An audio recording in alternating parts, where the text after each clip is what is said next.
Bapa yang kami sembah di dalam nama Tuhan Yesus Kristus, tiba saatnya kami mendengarkan sabda-Mu ya Bapa.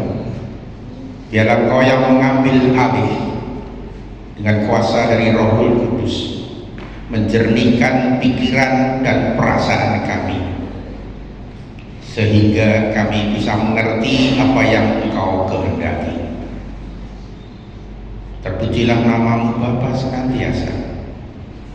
Kami berdoa dan mengucap syukur untuk firman-Mu.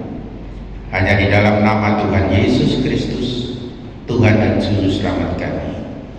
Yang percaya mari katakan bersama-sama, amin. Silakan duduk. Lagu yang terakhir tadi mengenai kasih Tuhan yang sempurna. Kasih Tuhan yang menjadi tema dari rangkaian khotbah pada bulan-bulan ini, itu memang suatu kasih yang tidak bisa dibandingkan dengan apapun juga yang ada di dalam dunia ini. Sebagai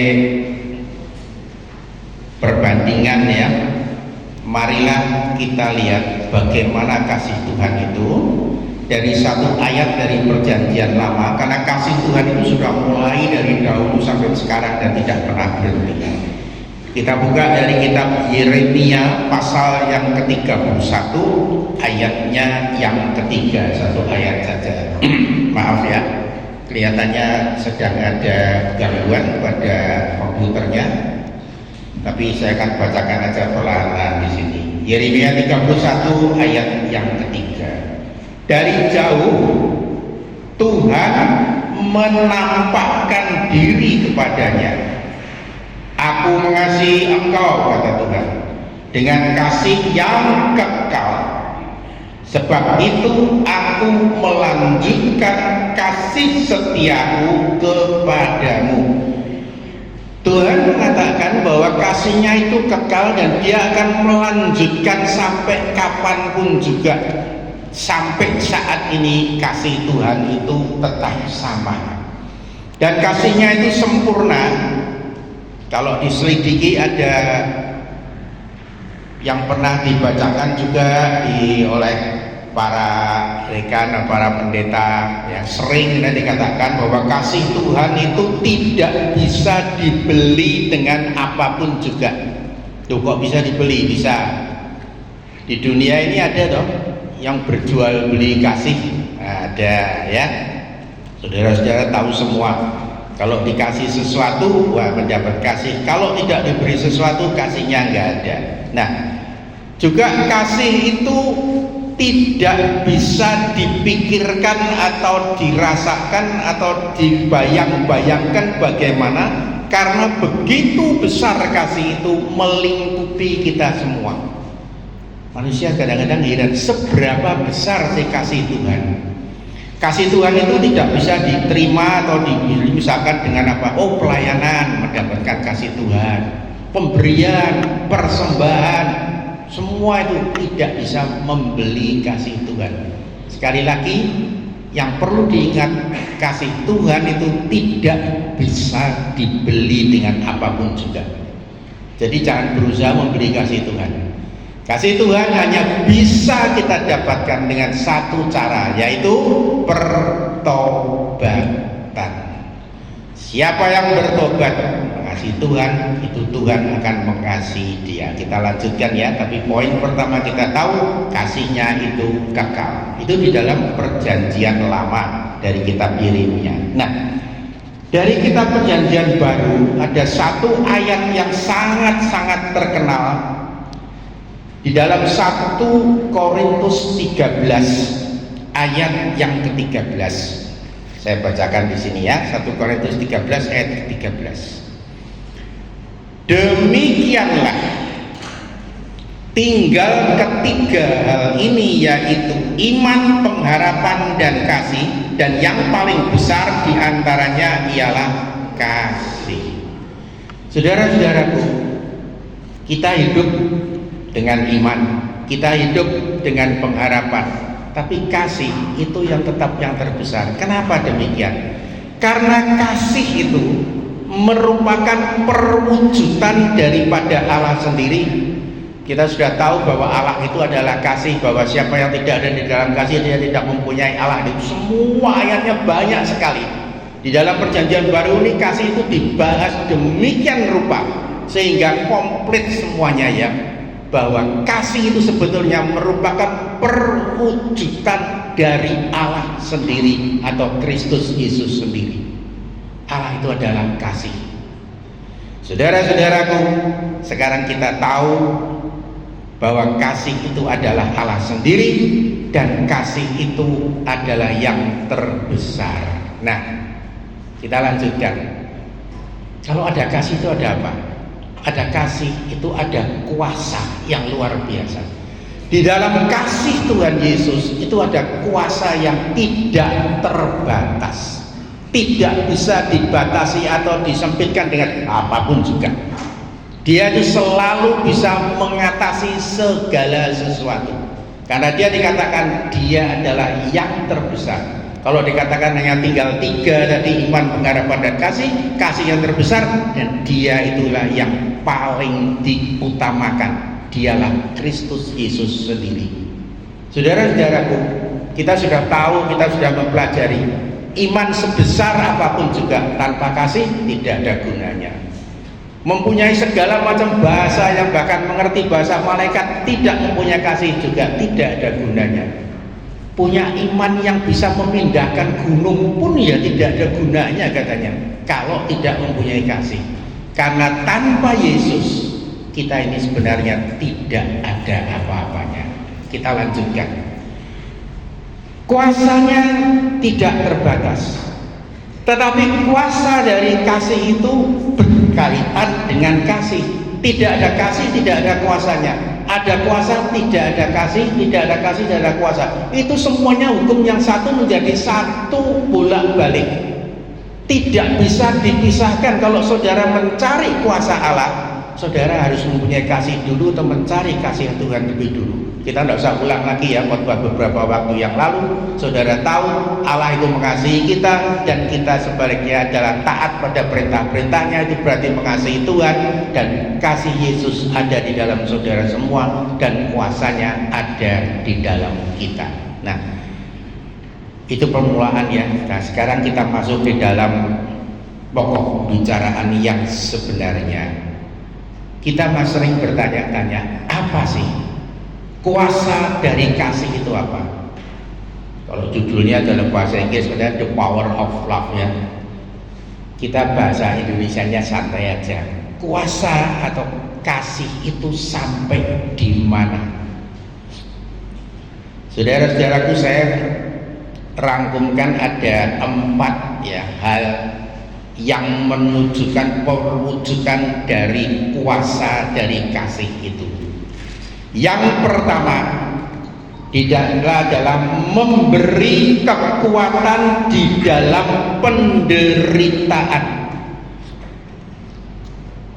Kuasa dari kasih itu memberi kekuatan kepada kita di dalam penderitaan. Kalau saudara-saudara pernah menderita dan saudara pernah berteriak pada Yesus Kristus minta tolong, pasti akan tertolong. Penderitaan itu bisa diatasi karena kasihnya itu mempunyai kuasa yang tidak terbatas. Di dalam Injil Yohanes pasalnya yang ke-16 ayat yang ke-33, Yohanes 16:33, satu ayat saja, itu mengatakan begini Tuhan itu, semuanya itu kukatakan kepadamu supaya kamu beroleh damai sejahtera dalam aku. Dalam dunia kamu menderita penganiayaan, tetapi kuatkanlah hatimu, aku telah mengalahkan dunia. Penderitaan itu ada di mana? Ada di dalam dunia ini. Selama manusia ini masih memakai tubuh yang bernama daging, itu penderitaan itu selalu ada. Kita jalan enak-enak ya, keceblong masuk ke dalam lubang, kakinya terkilir, ya sudah penderitaan. Nanti kita berjalan mendapatkan hal-hal yang lain, disorai orang, diketawai orang, ya. Mendadak juga bisa mendapatkan hal yang berupa sakit dan sebagainya. Itu namanya penderitaan. Selama manusia ada di dalam dunia, penderitaan itu selalu bisa terjadi. Tetapi kasih Yesus itu memberikan kekuatan kepada kita untuk mengatasi penderitaan tersebut.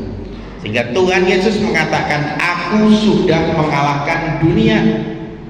Memang penderitaan adanya di dalam dunia. Kalau saudara-saudara besok pulang ke tempatnya Allah berada di dalam surga, tidak ada penderitaan lagi. Tidak ada ratap dan tangis di sana. Tidak ada keluh kesah, tidak ada sesuatu kekurangan apapun juga. Tapi di dalam dunia, selama kita masih ada di dalam daging ini, penderitaan selalu ada. Tetapi Yesus tidak meninggalkan kita sendiri. Dia mengatakan, kasihku cukup untuk engkau, dan kasihnya menguasai segala sesuatu yang ada di dalam dunia. Karena itu penderitaan saudara-saudara, apapun juga itu penderitaannya, berteriaklah kepada Tuhan Yesus, dan kuasanya di dalam kasihnya akan mengatasi penderitaan ini. Ini yang pertama. Jadi yang pertama, kuasa Yesus itu, kuasa kasih itu adalah memberi kekuatan di dalam penderitaan. Yang kedua, kalau dia sudah bisa memberikan kekuatan di dalam penderitaan, dia masih memberikan lagi sesuatu yang luar biasa. Apa itu?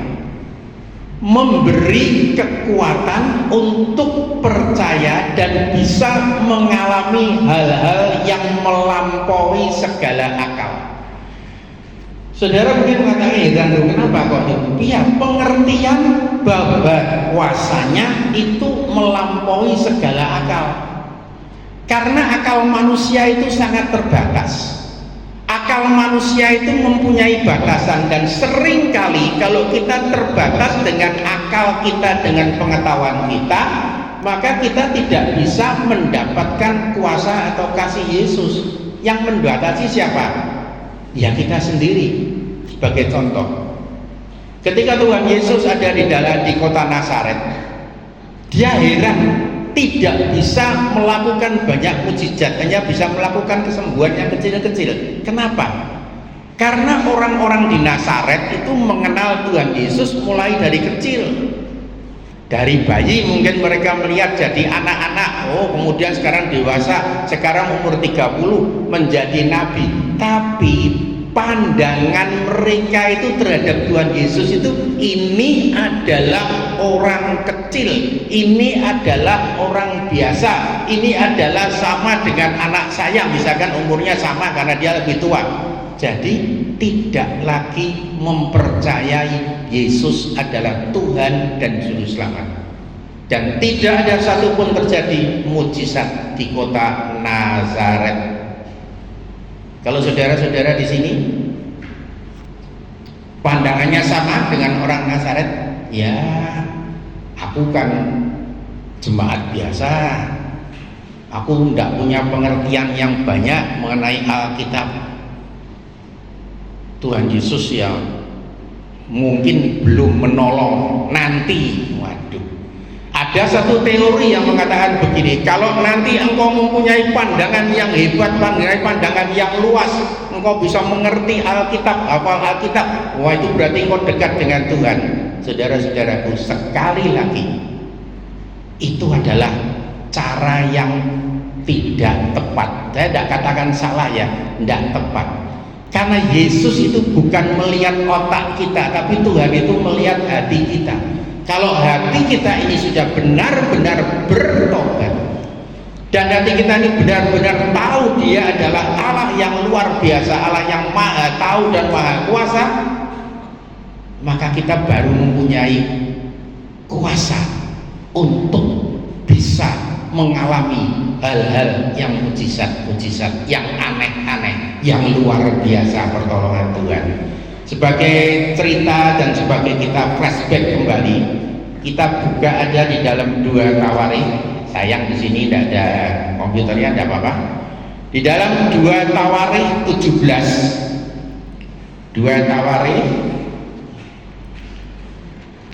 17 ayatnya yang satu aja, tidak usah banyak-banyak. Ayat yang ketiga juga. Di sini menceritakan mengenai Raja Yosafat. Ya, Yosafat ini adalah raja, anaknya dari Raja Asa. Ayat yang ketiga mengatakan begini.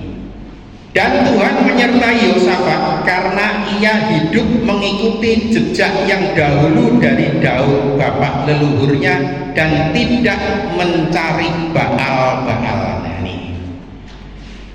Yosafat itu putra dari Asa. Asa sebetulnya raja yang cukup baik.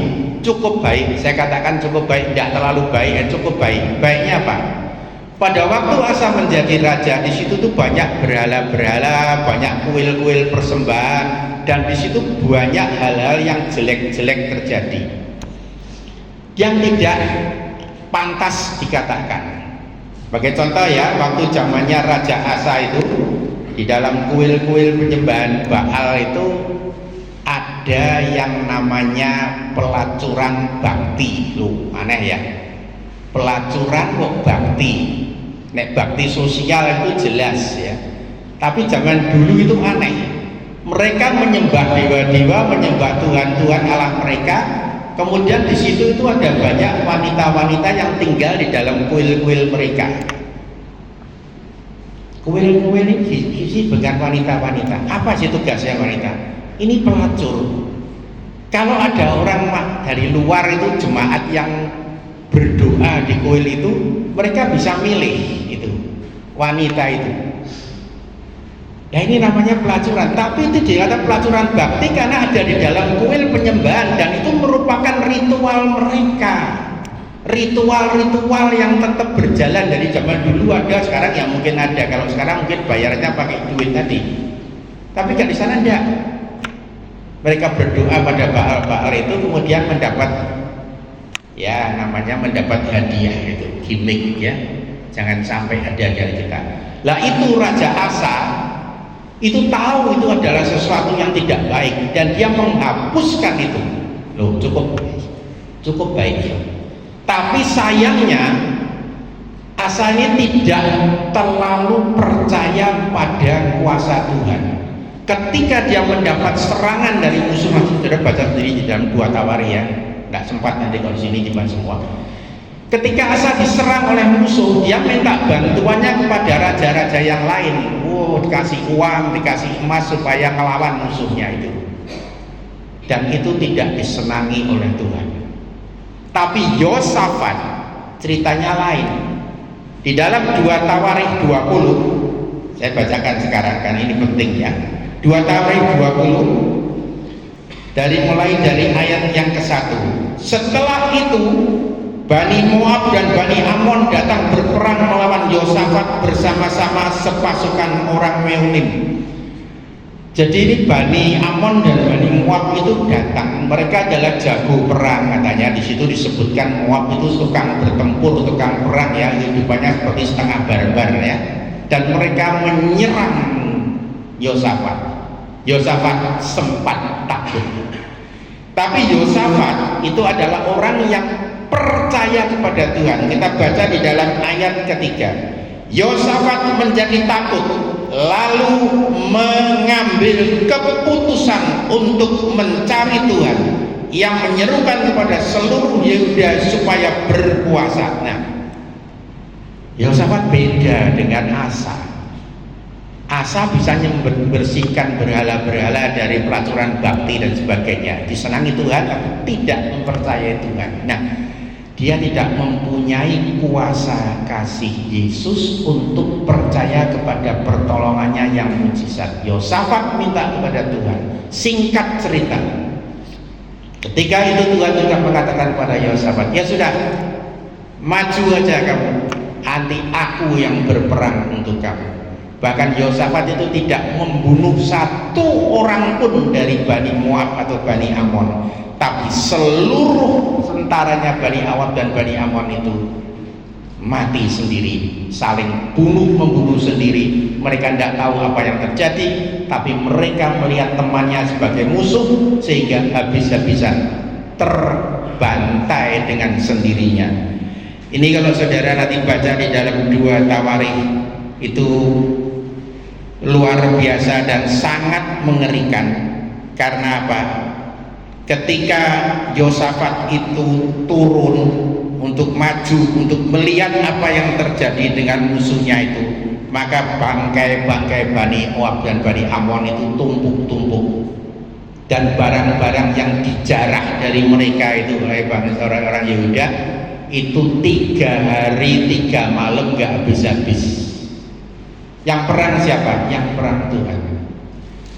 Tuhan Yesus atau Allah Bapa pada waktu itulah yang menghabiskan Bani Moab dan Bani Amon. Ini kasih Tuhan pada zaman sekarang. Itu juga memberikan kuasa kepada kita untuk mempercayai bahwa kuasa Tuhan itu tidak terbatas. Saudara jangan merasa aku sudah baca Alkitab, aku sudah bisa mengerti, aku bisa mempercayai kuasa Tuhan. Berapa kali kalau kita jujur, kita ini ragu-ragu dengan kuasa Tuhan.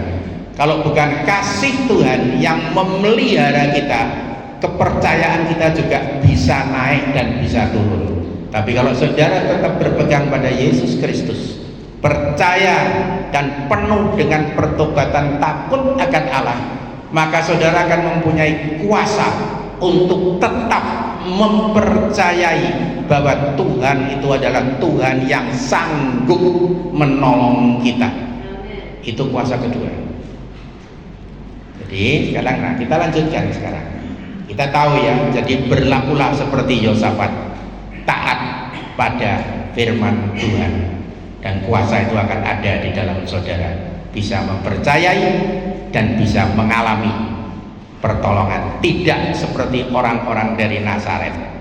Yang ketiga, kuasa kasih Yesus yang ketiga itu apa? Mengalahkan ego kita sendiri. Kalau tadi itu perangnya lawan orang luar, ya toh?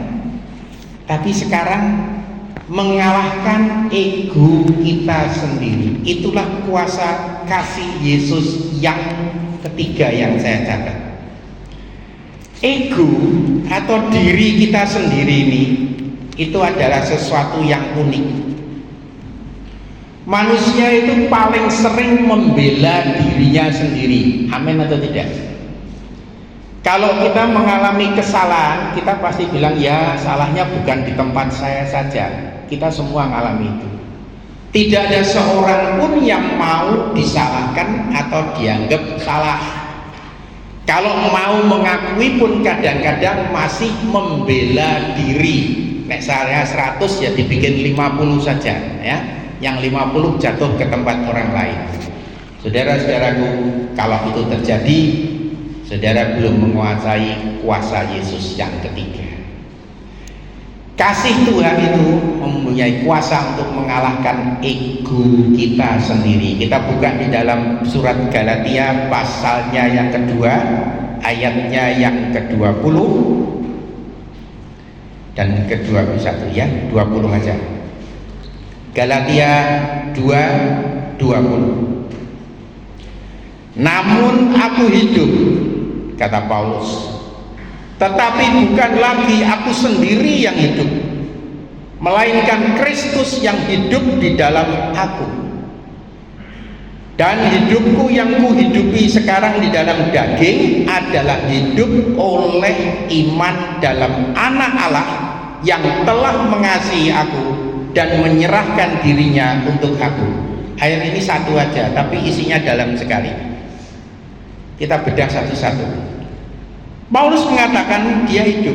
Kita semua juga hidup, saudara-saudara. Kita bernafas, kita makan, kita berjalan, ini kita hidup. Tapi saudara harus ingat, Pada waktu kita menerima Yesus sebagai Tuhan dan Juru Selamat, hidup kita ini sudah bukan milik kita lagi. Itu bukan milik kita. Setiap kali kita berpikir itu kita atau aku, itu saudara harus ingat, ini bukannya aku lagi. Orang itu bisa sakit hati, bisa menyesal, kecewa, itu karena merasa aku itu ya ini. Daging yang kita pegang sekarang inilah aku. Dan itu menyebabkan penderitaan di dalam dunia itu masih tetap menempel pada kita. Kalau orang tua kadang-kadang kan sambat ya. Kalau di tempat saya kerja itu seringkali kalau orang itu sambatnya begini, saya ini dulu adalah pelari, waduh 100 meter, oh ya zaman tahun dulu. Sekarang jalan aja kok semeter 2 meter sudah berhenti. Percuma saya hidup. Ada lagi nanti yang lain, dia juga mengasihani dirinya, mengasihani akunya, mengatakan begini, saya sekarang sudah tua ya, anak-anak sekarang sudah jauh dari saya, yang satu di sana, yang satu di sini. Kalau nanti saya membutuhkan mereka itu panggil, datangnya harus berjam-jam nanti baru datang. Jadi ada tahu? Besok kalau kita tua jangan seperti itu ya. Kita masih muda semua dan di sini. Rambutnya boleh putih tapi jiwanya tetap muda. Kalau kuasa Yesus itu ada di dalam hati saudara-saudara, saudara tidak akan mengalami itu. Mujizat yang ada di dalam kuasa kedua ada di dalam kita. Asal kita bisa mengalahkan ego kita sendiri. Nah, caranya bagaimana? Bisa tidak hidup di dalam aku lagi, tapi Yesus yang hidup di dalam aku. Di sini ada jawabnya kok. Bukan lagi aku sendiri yang hidup, melainkan Kristus yang hidup di dalam aku. Nah, saudara harus ingat, Immanuel, Yesus itu ada di dalam kita loh. Daging ini memang ini masih ada, tapi Yesus itu ada di dalam kita. Dan kalau Yesus itu ada di dalam kita, kasihnya ada di dalam kita, kuasanya ada di dalam kita, tidak ada sesuatu pun yang mustahil terjadi. Amin, saudara. Pertolongannya selalu siap sedia, tidak pernah terlambat. Kemudian kata-kata selanjutnya, hidupku yang sekarang, hidupku yang kuhidupi sekarang, kita ini semua di dalam daging adalah hidup oleh iman. Ya ini kata-kata yang kita harus cerna ya. Hidupku yang sekarang di dalam daging adalah hidup oleh iman dalam Anak Allah atau Kristus Yesus yang telah mengasihi aku dan menyerahkan dirinya untuk aku. Kalau saudara ingat ini, saudara baca ini bisa 100 kali, tapi mengunyah artinya dan masuk di dalam hati, itulah yang diwajibkan ada di dalam kita. Ini ada di dalam salah satu bukunya dari Watchmeni atau Nitosik. Ketika dia mengajarkan kepada murid-muridnya bahwa Kristus itu memang ada di dalam kamu, tapi kamu di dalam hidup, dagingmu bukan milikmu lagi, itu adalah miliknya, itu adalah milik Yesus Kristus. Sehingga apa? Saudara akan mempunyai kuasa kebangkitan itu di dalam saudara-saudara semua. Kalau ego kita ini masih hidup, saudara masih hidup di dalam ego saya sendiri, tidak pernah memikirkan bahwa kita ini sudah mati, ikut mati bersama Tuhan di kayu salib, dan kita hidup hanya oleh iman dalam nama Yesus Kristus, maka kita masih belum lepas. Insan sejati, dikatakan demikian oleh Watchmeni, insan sejatimu belum keluar, belum muncul. Egomu adalah ego di dalam daging dan bukan ego di dalam hidup oleh iman dalam nama Yesus Kristus. Saudara, nanti kalau pulang di rumah, tekunilah satu ayat ini dan belajarlah mengerti artinya. Belajarlah memahami inti dari perkataan Rasul Paulus ini. Dan itulah nanti yang akan menyebabkan ego kita ini terpisah. Daging ini akan terpisah daripada roh kita.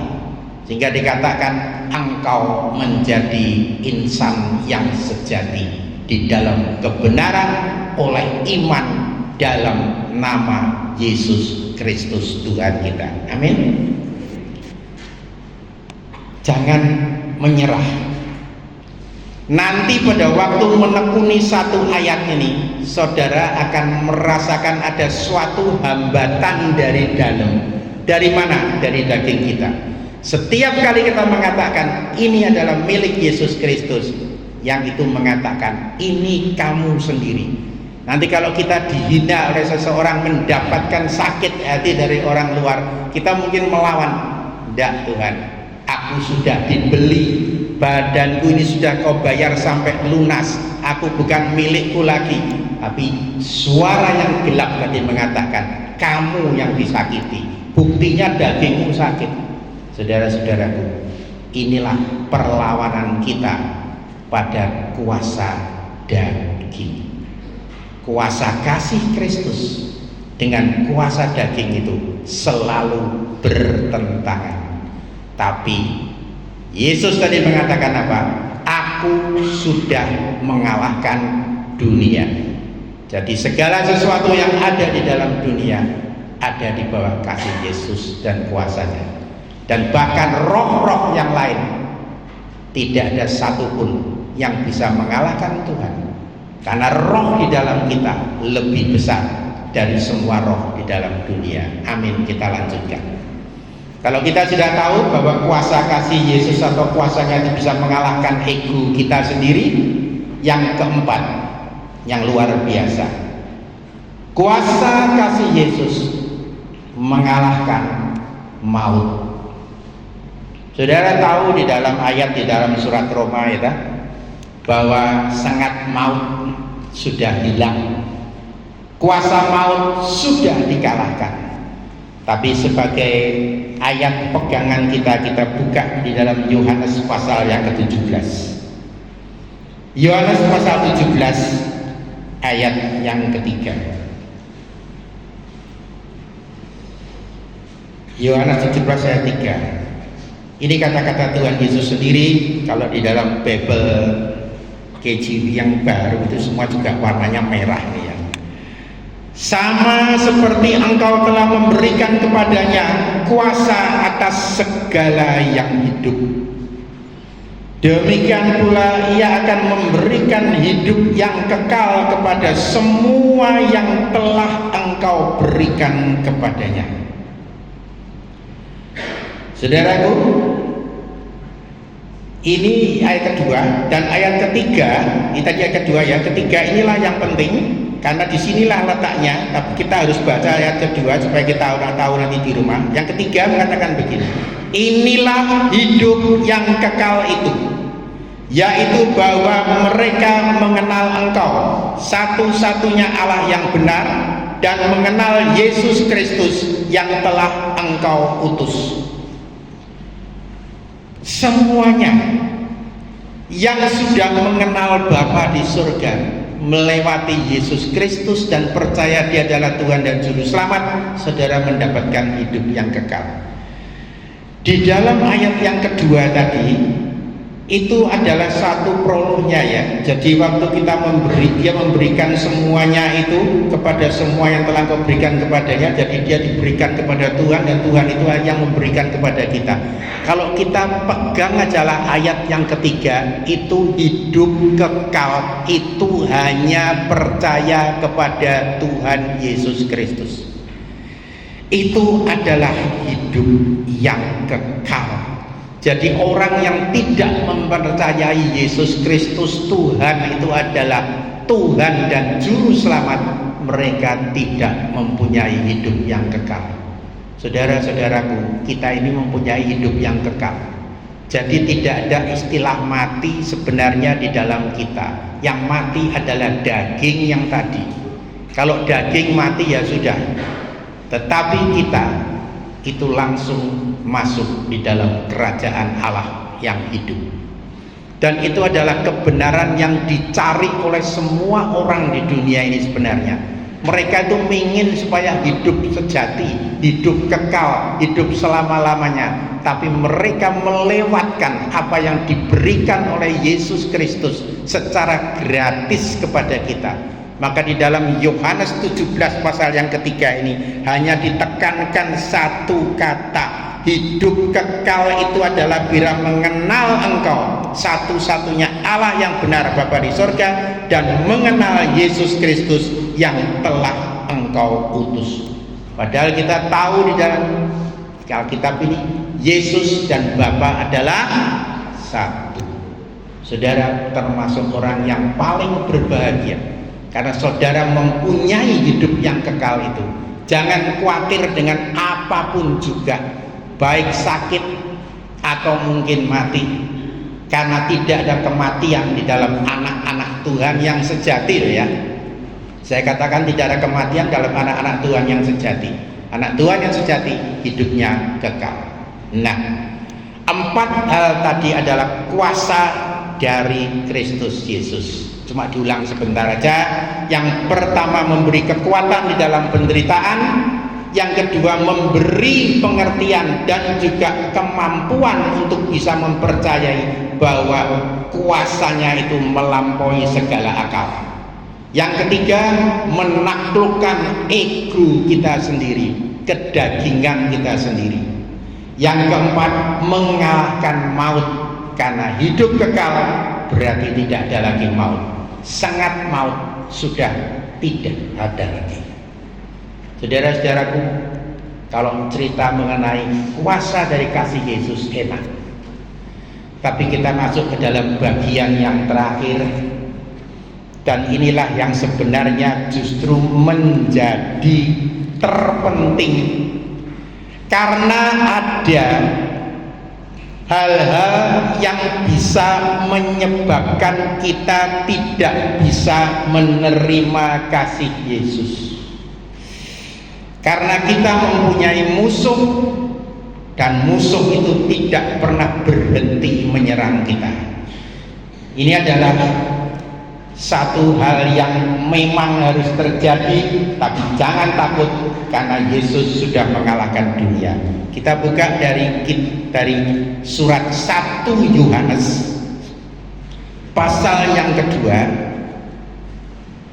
1 Yohanes pasal 2 ayatnya 15, 16 dan 17. Di sini justru disebutkan kenapa manusia itu tidak bisa menerima kasih Yesus. 1 Yohanes 2 ayat yang ke-15. Ya memang ngeri sebetulnya kalau ada ini. Janganlah kamu mengasihi dunia dan apa yang ada di dalamnya. Jikalau orang mengasihi dunia, maka kasih akan Bapa tidak ada di dalam orang itu. Ayatnya singkat ya, 15 ya, gampang. Kasih itu apa? Kasih itu adalah cinta yang tidak terbatas yang kita berikan kepada seseorang. Di dalam keluarga aja misalkan, suami dan istri saling mengasihi, amin. Kalau ada yang lain, ada yang ketiga, orang bilang yang ketiga, itu sudah bukan kasih yang murni lagi. Lah ini di dalam pasal ayat 15 dikatakan, jikalau kamu mengasihi dunia, kasihkan Bapa tidak ada lagi. Dan kalau kasih akan Bapa tidak ada lagi, kuasa kasih Yesus tidak ada lagi. Tidak ada kata-kata mudah-mudahan, semoga, ya. Kasih Tuhan ada di dalam kita, ya gampang. Jangan mengasihi dunia. Pertanyaannya yang sering dipertanyakan oleh kelompok dari yang gelap-gelap, mana bisa ada orang kok tidak mengasihi dunia? Kita ini kan hidup di dalam dunia. Saudara-saudaraku, pelan-pelan kita belajar. Di dalam mengasihi dunia itu berarti kalau ada pilihan antara Bapa atau ajaran firman Tuhan dengan dunia, kita pilih yang dunia. Kemarin saya baca dari kiriman WA itu, ceritanya bagus sekali. Begini, waktu Perdana Menteri Winston Churchill dari Inggris itu naik taksi mau pergi ke stasiun radio BBC, BBC London. Dia mau berpidato singkat untuk seluruh warga Inggris. Dia sampai, dia mengatakan begini sama sopir taksinya, "Pak sopir taksi, kamu tinggal di sini ya, sebentar aja, saya pidato paling-paling cuma 10-15 menit." Winston Churchill itu terkenal kalau pidato tidak pernah panjang, tapi kuasa pidatonya menggugah seluruh orang Inggris. Jadi cuma 10-15 menit masuk ke situ. Zaman dulu ya harus datang ke studio dong. Kalau sekarang kan enggak, mau pergi ke RRI bisa pakai WA loh. Wah, pidato di sini disiarkan di sana bisa. Kalau dulu enggak bisa, harus datang. Nah, sopir taksi menjawab dengan gagahnya, "Maaf Pak, saya harus pulang." Loh, kenapa pulang? "Saya mau mendengarkan pidatonya Perdana Menteri Winston Churchill." Berarti sopirnya orang ngerti, sing numpang itu adalah Perdana Menterinya sendiri. Tuh, ya sudah, tidak apa-apa. Tapi karena Winston Churchill senang, wah ini mau pulang, mau dengarkan saya pidato, dikasih tip 20 pound sterling. Banyak banget toh. Dikasih 20 pound sterling. Oh, waduh, terima kasih Pak. Udah tidak apa-apa Pak. Winston Churchill nanti, Bapak pidato nanti turun, saya masih di sini. Apa? Kabar atau sesuatu yang lucu di sini apa? Tadinya mau dengarkan pidato, mau pulang ke rumah, dikasih duit, nggak jadi dengarkan, kan nggak usah dengarkan, nggak usah, di sini aja. 20 pound sterling lebih penting dari pidatonya Winston Churchill. Saudara-saudaraku, kalau sampai ada yang mengatakan, udahlah tidak usah ikut Yesus, ikut saya saja, nanti akan mendapatkan ini dan ini. Kalau saudara memilih itu, itulah kuasa daging yang mengalahkan saudara. Jangan sampai terjadi hal itu, karena saudara akan kehilangan kasih dan kehilangan hidup yang kekal. Itu mengenai masalah daging tadi. Nah, sekarang ayat yang ke-16 dijelaskan lagi. Sebab semua yang ada di dalam dunia, yaitu keinginan daging dan keinginan mata serta keangkuhan hidup, bukanlah berasal dari Bapa, melainkan dari dunia. Saudara-saudaraku, keinginan daging, ini aja singkat aja. Keinginan daging itu isinya apa toh? Daging itu butuh makan, butuh minum, butuh hal yang enak-enak. Nah, juga termasuk kebutuhan katanya seksual. Betul kan? Kemudian kalau ada, lah ini gimana ini? Katanya mengasihi, tidak boleh mengasihi daging. Berarti saya tidak boleh makan, tidak boleh minum. Bukan demikian. Yesus sendiri makan dan minum, menyediakan makanan bagi murid-muridnya. Bahkan dia ikut juga di dalam pesta di Gaza. Dia datang ke situ. Yang dimaksudkan adalah keinginan daging yang sampai mengalahkan hal-hal yang lain, mengutamakan daging, mengutamakan makan dan minum lebih daripada yang lain. Itu yang tidak disukai oleh Tuhan. Bukan tidak boleh makan, tidak boleh minum. Siapa yang bilang itu? Kemudian kebutuhan seksual antara ketertarikan laki-laki dan wanita, apa tidak boleh? Nah, kalau tidak boleh, Tuhan tidak mengatakan berkembang biaklah kamu ke seluruh bumi, penuhilah semua bumi. Yang tidak diizinkan adalah hubungan seksual yang tidak benar, tidak kudus dan tidak sah di dalam firman Tuhan. Itu maksudnya Tuhan. Ini ada di dalam surat Filipi pasalnya yang ketiga, ayatnya yang ke-19, yang menerangkan mengenai keinginan daging. Filipi 3:19, kesudahan mereka ialah kebinasaan, Tuhan mereka ialah perut mereka, kemuliaan mereka adalah aib mereka, pikiran mereka semata-mata tertuju kepada perkara duniawi. Saudara, tidak usah diterangkan, ayat ini tahu ya. Kalau Tuhan mereka itu adalah perut mereka, nah itu ada dua kebaktian. Di sini gereja Ngagel Madya, di sana gereja X.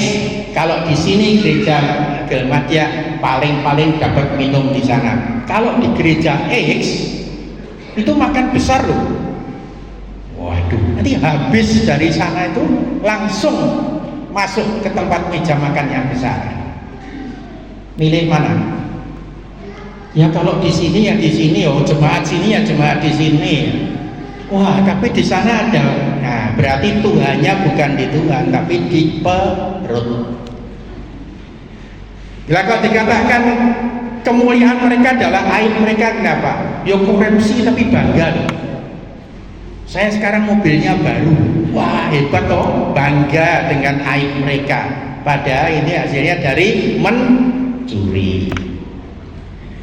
Dikatakan juga pikiran mereka semata-mata tertuju kepada perkara duniawi. Segala selalu dihitung dengan perkara duniawi. Nguntungkan apa tidak, ini rugi apa tidak, ini untung apa tidak. Terus gitu, kalau orang dulu bilang main suikua terus ya. Saudara-saudaraku, ikut Yesus jangan sampai demikian. Karena itu dikatakan itu menuju kepada kebinasaan. Nah, selanjutnya selain daripada keinginan daging tadi, kemudian keinginan mata. Saudara tahu itu keinginan mata. Ini dari keinginan mata itu, aduh. Saudara kalau tahu dari keinginan mata, sekarang ini paling banyak godaan dari keinginan mata. Kenapa? Kalau keinginan mata itu kita lihat HP aja. Di situ ada Shopee, ada Tokopedia, ada segala macam, ada Instagram, dan isinya itu selalu apa? Isinya itu selalu hal-hal yang demikian itu. Menawarkan segala sesuatu, HP yang baru, pakaian yang baru, semuanya itu baik. Tapi kalau tujuan kita selalu ngikuti mata terus, kita selalu jatuh ke sana, itu berarti kita sudah mengikuti keinginan mata. Sehingga ada kata-kata dari Yesus mengatakan apa? Jikalau matamu itu melakukan dosa, lebih baik kamu mencungkil matamu sehingga kamu masuk ke dalam surga, tidak dengan badan yang utuh, tapi kamu masuk ke sana. Itu adalah suatu kata kiasan dari Tuhan bahwa mata ini jahat sekali. Kalau kita melihat dan selalu mengikuti apa yang kita lihat tanpa dibandingkan dengan firman Tuhan, tanpa ada kendali dalam hati kita, kita akan jatuh. Daud jatuh karena mata kan? Daud matanya melihat dan dia jatuh. Jangan sampai terjadi seperti itu. Itulah keinginan mata. Kemudian apa lagi tadi? Selain dari keinginan mata adalah keangkuhan. Nah, kalau keangkuhan tidak usah disebutkan, saudara tahu. Angkuh itu sombong. Angkuh itu adalah sesuatu yang meninggikan diri. Kejatuhan iblis itu karena dia meninggikan dirinya sendiri, mau menyamai kedudukan dari Allah Bapa di sana, dan iblis jatuh ke dalam tempat yang paling bawah. Kita tidak usah mengikuti contoh dari iblis. Saudara-saudaraku, kita tahu semuanya sekarang. Di dalam ayat yang ke-17 ini dikatakan ini, dan ini yang harus kita pegang. Sekarang ini loh saatnya. Dan dunia ini sedang lenyap dengan keinginannya, tetapi orang yang melakukan kehendak Allah tetap hidup selama-lamanya. Saudara mau hidup selama-lamanya bersama Tuhan? Taatlah kepada firman Tuhan. Jangan mengikuti keinginan daging, keinginan mata, dan juga jangan mempunyai keangkuhan hidup. Sebagai penutup, saya juga mendengar satu berita yang cukup menakutkan. Mungkin saudara juga sudah mendapatkan lewat WA. Katanya sekarang ini ada kebenaran baru. Saudara tahu ya kebenaran baru. Jadi orang ini yang menyebutkan di WA itu menyebutnya ada kebenaran baru yang namanya framing, frame. Jadi mereka itu mengatakan framing itu adalah apa? Memberikan suatu berita terus menerus. Beritanya mungkin tidak benar, tapi terus menerus sehingga akhirnya menjadi kebenaran. Percaya, itu namanya framing. Contoh aja yang paling gampang, minum kopi dan minum teh. Orang tua saya dari dulu minum kopi, minum teh. Saya dari kecil ya minum teh ya, terus sekarang ya minum kopi. Kemudian ada satu framing baru, kalau minum teh bisa begini, yang jelek-jelek. Minum kopi bisa begini. Terus dimasukkan terus, diberitakan terus. Akhirnya apa? Di dalam otak yang membaca itu akhirnya ini kebenaran. Sama juga kalau mengatakan Yesus Kristus bukan Tuhan dan Juru Selamat. Hati-hati. Terus diberitakan, saudara membaca terus, mempelajari terus. Pada satu ketika yang kebenaran palsu itu akan masuk dan kebenaran sejati ini akan keluar. Karena itu saudaraku, jagalah mata, jagalah telinga, dan juga jagalah mulut. Biarlah firman Tuhan yang masuk ke situ, kebenaran yang sejati yang masuk. Kita yang sudah mempunyai hidup yang kekal, jangan sampai kita kehilangan hidup yang kekal karena kebenaran-kebenaran baru. Saudara melihat WhatsApp, saudara melihat Instagram, saudara melihat TikTok, segala macam, itu bagus. Tapi kalau sudah kebacut berlebihan, sehingga nanti yang segala yang bukan berasal dari kebenaran masuk juga, itu merupakan suatu cacat di dalam iman kita dalam Yesus Kristus. Dan ingat bahwa kita sudah dibeli, harganya sudah lunas dibayar, dan kita hidup di dalam daging, hanya hidup oleh iman dalam nama Tuhan Yesus Kristus. Saudara-saudaraku, biarlah kuasa dari kasih Yesus tetap menguasai Anda, membebaskan saudara dari penderitaan, memberi pengertian akan kuasanya yang melampaui segala akal, mengalahkan ego saudara sendiri, dan saudara sudah mengalahkan maut karena Allah yang sudah mengerjakan bagi kita semuanya. Terpujilah nama Tuhan. Marilah kita berdoa bersama-sama. Bapa di dalam surga, Bapa yang kami sembah di dalam nama Tuhan Yesus Kristus. Bapa, firman-Mu sudah hamba-Mu sampaikan, dan biarlah Engkau yang menyertai firman-Mu sehingga tidak kembali dengan sia-sia, tapi masuk di dalam hati mereka yang mendengar dan menghidupkan iman mereka, pengharapan mereka, dan kasih mereka akan Engkau, karena kasih itulah yang terbesar.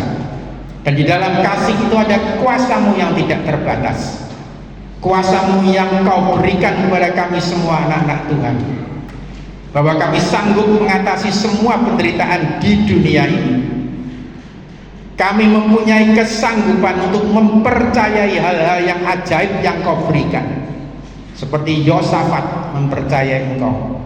Biarlah hati Yosafat juga ada di dalam kami semuanya, dan Engkau juga memberikan kepada kami kuasa untuk mengatasi ego kedagingan kami, ego yang selalu berpikiran secara daging dan selalu menimbang-nimbang dan tidak mempercayai firman Tuhan secara menyeluruh, tapi seperti Asa yang hanya mempercayai Engkau setengah-setengah dan tidak mau bergantung kepadamu sepenuhnya. Dan Engkau juga memberikan kuasa kepada kami untuk mengalahkan dosa dan juga maut. Bapa, kami mengucapkan syukur untuk karunia-Mu ini. Tapi kami juga tahu ada musuh-musuh kami yang mencoba merebut kebenaran itu.